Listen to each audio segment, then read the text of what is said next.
दोस्तों एक बहुत बड़ी खबर सामने आ रही है। गुलाम हैदर, जिसको आप जानते हैं, एक मजबूर बाप की किस तरह से लगातार वो दूसरे देशों में नौकरी करता रहा अपने बीवी बच्चों की खिदमत करने के लिए, लेकिन आपने देखा ही होगा किस तरह से उसकी बीवी ने उसको धोखा दिया और दूसरे मुल्क में जाके चले गई। इसी बीच वो एक बहुत बड़े तनाव टेंशन से गुजर रहा था, तो इसको दूर करने के लिए उसने एक लव काउंसलर के पास जाके वो अपनी काउंसलिंग करवा रहा है।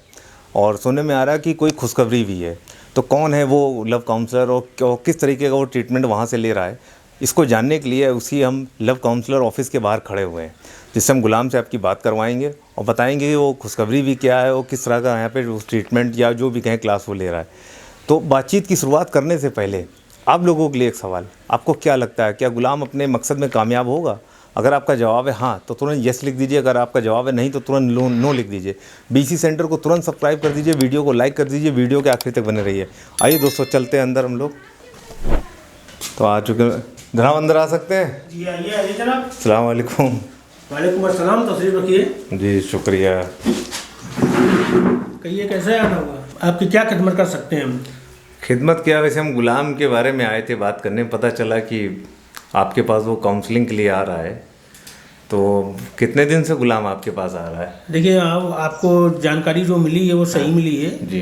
और तकरीबन 15-16 दिनों से गुलाम भाई हमारे पास काउंसलिंग के लिए आ रहे हैं। अच्छा जी। तो जनाब ये बताएंगे कि गुलाम भाई नहीं दिख रहे, कहाँ गए? अरे उनकी काउंसलिंग चल रही थी, उनका कॉल आ गया। हाँ। तो हमने बोल दिया कि आप बाहर जाके बात कर लीजिए, तो बाहर बात कर रहे होंगे। अच्छा। आते ही होंगे। नहीं, लेकिन अभी सुनने में आ रहा था कि कोई खुशखबरी भी है, तो उनकी ज़िंदगी में फिर से खुशखबरी आने वाली है, तो आप बता सकते हैं? देखिए भाईजान, ऐसा है कि अब ये खबर आप उनके मुंह से ही सुने तो ज़्यादा अच्छी बात है।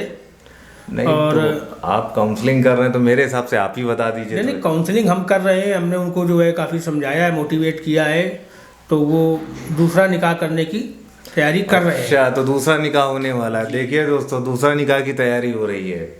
और हम ये चाह रहे थे कि ये सूचना, ये खबर आप उनके मुंह से ही सुने। हाँ, उनकी ज़बान से सुने तो हाँ, तो ज़्यादा अच्छा रहता, लेकिन आपने हमसे कहलवाई दिया। अरे शुक्रिया, आपने बता दिया। सर वैसे आप काउंसलिंग मतलब किस तरह की काउंसलिंग आप देते हैं, थोड़ा बताएंगे? देखिए हमारा काम है लोगों के जीवन में खुशियाँ भरना। ठीक है। हम खुशियाँ ही बांटते हैं। अच्छा।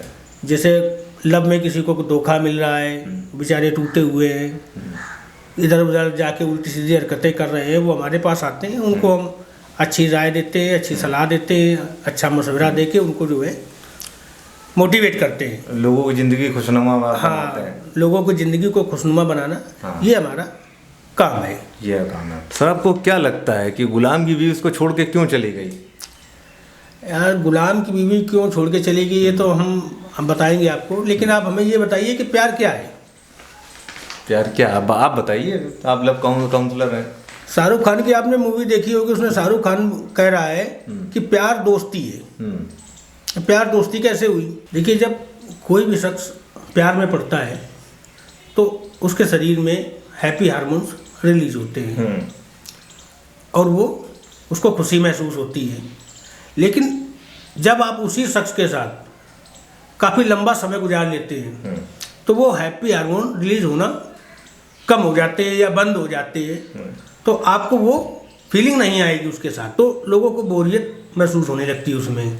तब लोग उसको जो है दोस्ती का नाम दे देते हैं कि ये प्यार नहीं तो दोस्ती है। हाँ ठीक है। ठीक है, तो ऐसे में कुछ लोग करते हैं कि किसी नए शख्स के साथ प्यार में पड़ जाते हैं, तो फिर से वो हैप्पी हार्मोन रिलीज होते हैं।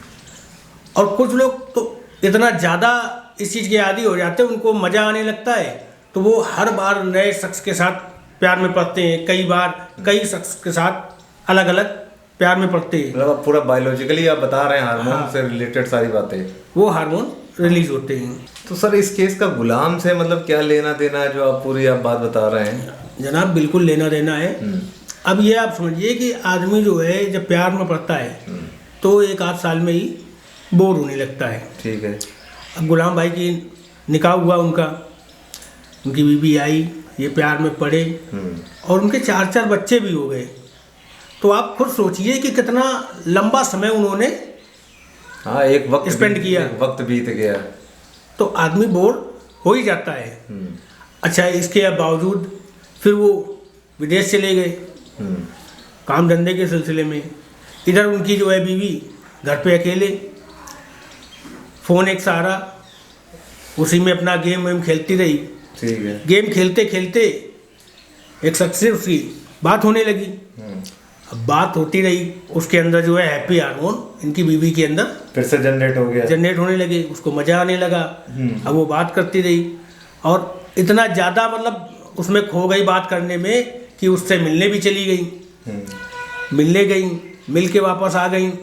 इसके बाद उसके साथ वो परमानेंटली चली गई। तो ये गुलाम के साथ रिलेट कर रहा है पूरा। अच्छा, मुकुल्ला के हार्मोनिकल जो डिसबैलेंस हुआ उसको वो पूरा कवर कर, बिल्कुल बिल्कुल ये कहना चाह रहे हैं। जी। और ये हैप्पी हार्मोन जो है, इनके चक्कर में कई लोग अलग अलग कांड कर देते हैं। अब हमारे गांव में एक तनवीर भाई है, उन्होंने इस हैप्पी हार्मोन चक्कर में एक कांड कर दिया। अब उनका जो है 2 खातूनों को देख के हैप्पी हार्मोन जनरेट होता था, उन्हें मजा। लेकिन अब उनके जो शौहर है दोनों के, उनके चक्कर में ये उनसे मिल नहीं पाते थे। तो तनवीर भाई ने जो दोनों खातूनें थी, उनके जो शौहर थे, एक का नाम था मोहम्मद शफ़ी, एक का नाम था मोहम्मद अहमद। तो ये मोहम्मद शफ़ी के पास गए और उनसे कहा कि भाई आपकी बीवी का जो है मोहम्मद अहमद से चक्कर चल रहा है।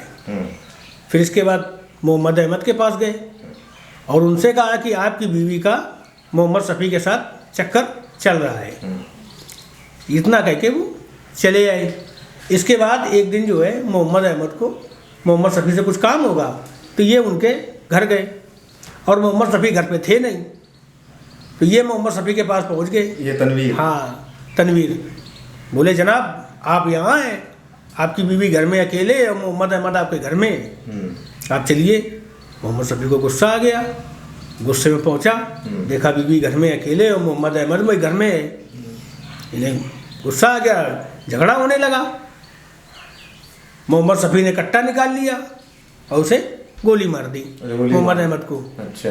अब मोहम्मद अहमद तो चले गए कब्रिस्तान और मोहम्मद शफ़ी बचे, ये पहुंच गए जेल। अब ये तनवीर भाई जो हैं, ये दोनों खातूनों के साथ हैप्पी हार्मोन रिलीज कर रहे हैं। ऐसे ऐसे मैटर हो जाते हैं हैप्पी हार्मोन चक्कर में। सही बात है, बड़ा ही।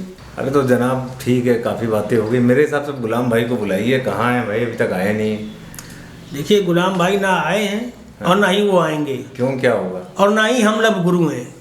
लब गुरु आप नहीं तो आप कौन है? हम तो यहाँ खाली बैठे थे। हाँ। और हमारे अंदर चुलबुली मच रही थी कि हम किसी को ज्ञान दें, तब तक आप आ गए। हमने कहा चलिए आज आपको ही ज्ञान देते हैं, और अगर हमने कहीं गलत ज्ञान दिया हो तो बताइए आप हमें। अरे गलत ज्ञान क्या, इतनी देर में टाइम बर्बाद कर दिया है। महत्वपूर्ण न्यूज़ रिपोर्ट हम कवर करने आए थे, ये क्या तरीका तो हुआ? आप गलत जगह आ गए ना न्यूज़ रिपोर्ट कवर करने। यहाँ कहाँ गुलाम है यार? ये क्या मतलब लब गुरु हो ही नहीं, लब काउंसलर ना। हम लब काउंसलर हैं और ना यहाँ कोई गुलाम आया है। फर्जी इतनी देर बकैती काट दी बैठे बैठे। बिल्कुल, हम तो फ्री बैठे थे, आप आ गए तो हमने कहा चलो इंटरव्यू दे लेते हैं। अबे शकल तो ठरकी लग रहे हो यार। दोस्तों थोड़ा सा गलत फहमी हो गई, ये पता नहीं मैं किसी गलत शख्स के पास आ गया और ये लब काउंसलर है भी नहीं। क्या इस वीडियो को ज़्यादा सीरियस लेने की ज़रूरत नहीं है। बाकी बने रहिए आपके अपने शो बीसी सेंटर में। मिलेंगे अगले एपिसोड में नई बीसी के साथ। ससुर जिसे कोई हो पलंग है मजबूत हो ससुर